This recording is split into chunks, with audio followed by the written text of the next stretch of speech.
ఆంధ్రప్రదేశ్ యువతకి, ఆంధ్రప్రదేశ్ మహిళలకి మీది విజయం. అది మీరు విజయాన్ని ఇచ్చారు కాబట్టే కర్నూలు జిల్లాలో 119 కిలోమీటర్లకు గాను 117 కిలోమీటర్ల సీసీ రోడ్లని 75 కోట్ల రూపాయలతో చేయగలిగామంటే అది మీరు ఇచ్చిన శక్తి. అది అలాగే జాతీయ ఉపాధి హామీ పథకంలో 98% రోడ్ల నిర్మాణాన్ని పూర్తయ్యాయి. దీనికి మనస్ఫూర్తిగా కలెక్టర్ రంజిత్ పాషా గారిని మనస్ఫూర్తిగా వారికి నా అభినందనలు తెలియజేస్తాను. మిమ్మల్ని స్ఫూర్తిగా తీసుకొని అందరూ పనిచేయాలి అనేది నేను నా విజ్ఞాపన అందరికీ.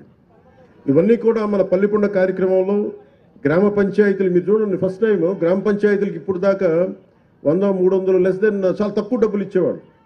మనం వచ్చిన తర్వాత గౌరవ ముఖ్యమంత్రి శ్రీ నారా చంద్రబాబు గారి నాయకత్వంలో ఎన్డీఏ కూటమి ప్రభుత్వం ఏర్పడ్డాక జాతీయ ఉపాధి హామీ పథకం కావచ్చు, పంచాయతీరాజ్ వ్యవస్థ కావచ్చు, పటిష్టం చేయడానికి ఆయన నాయకత్వానికి మనస్ఫూర్తిగా అభినందనలు తెలియజేసుకుంటూ, కృతజ్ఞతలు తెలియజేసుకుంటూ నారా చంద్రబాబు నాయుడు గారికి పల్లె పండుగ విజయవంతం ఏంటంటే ఒక బలమైన ముఖ్యమంత్రి, అనుభవశీలురైన ముఖ్యమంత్రి ఉంటే ఎంత బలంగా చేయలు నాలాంటి వాడు నేర్చుకుంటాడు. ఎప్పుడు ఒక సీనియర్స్ దగ్గర మనకంటే అనుభవజ్ఞుల దగ్గర తీసుకుంటాం, మనకంటే అనుభవజ్ఞుల దగ్గర నేర్చుకోవడానికి నేను ఎప్పుడు సంసిద్ధంగా ఉంటాను. సో అలాంటి కర్నూలు జిల్లా పల్లె పండుగలో భాగంగా చేపడుతున్న ఈ కార్యక్రమాల్లో మొదటి స్థానంలో మన కర్నూలు జిల్లా ఉంది. ఇక్కడ అందరికీ కూడా నా ప్రత్యేక అభినందనలు తెలియజేస్తా ఉన్నాను.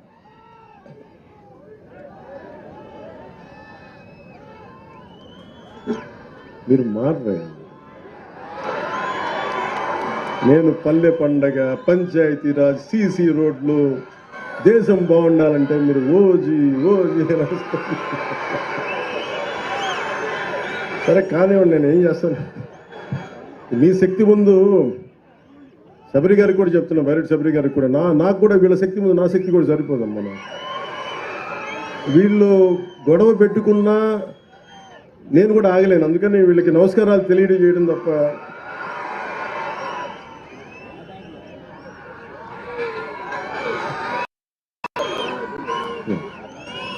మీ అందరికీ ఒక జాతీయ ఉపాధి హామీ పథకం 30 సెంట్లు నేల. ఇది ఇప్పుడు మనం ఉన్న ఏరియా. దీంట్లో దాదాపు 6 సెంట్లు చెరువు అయితే 2 సెంట్లు గట్టు ఉంటుంది.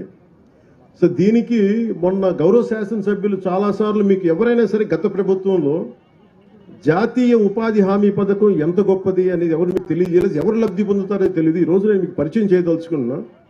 ఎవరైతే ఈ రైతు ఎవరో రాజన్న గారు ఉన్నారు వారిని, అలాగే ఎవరైతే మనకి ఈ ఉపాధి హామీ ఈ పథకం కూలీ పథకం కింద ఎవరైతే వస్తున్నారో వాళ్ళని వేదిక పైన మీకు పరిచయం చేయదలుచుకున్నాను. ఎందుకంటే వాళ్ళ కోసం చేస్తున్నాం. ఇదేదో మేము అబ్స్ట్రాక్ట్గా ఒక అర్థం కాని ఒక అగమ్య గోచరమైనది కాకుండా మీకు నిజమైన మనుషులు, ఎంత గొప్పది కార్యక్రమం, వాళ్ళు ఎంతమంది లబ్ధి పొందుతారు.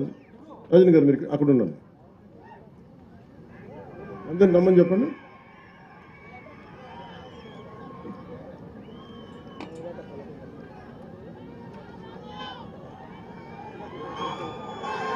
పేర్లు ఎక్కడ ఉన్నాయి?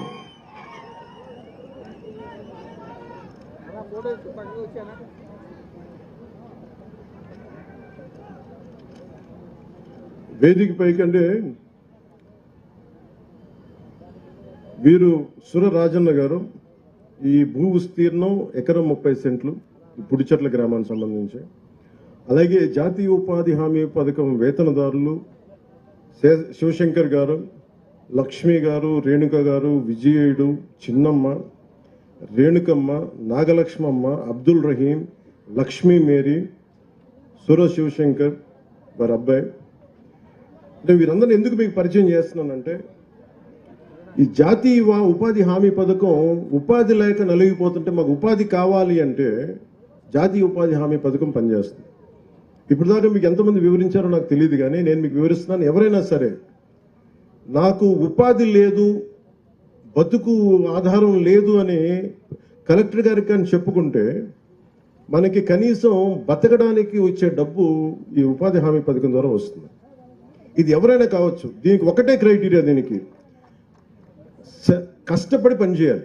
ఇక్కడ ఉన్న ఇందాక మన శశిభూషణ్ గారిని అడుగుతాను, ప్రిన్సిపల్ సెక్రటరీ గారిని, చాలాసార్లు అడుగుతాను, మళ్ళీ పదే పదే అడుగుతాను, మీకు అర్థం చేసుకోవడం ఇంకోసారి అడిగాను ఆయన్ని. జాతీయ ఉపాధి హామీ పథకానికి కావాల్సిన అర్హత ఏంటి అంటే ఆయన ఒకటే అడిగారు, చెప్పారు. అంటే దీనికి కష్టపడి పని చేయడం తప్ప, మీతో సహా ఆయన అడిగింది, మీకు కూడా పని కావాలంటే మేము కల్పిస్తాం దీంట్లో అని.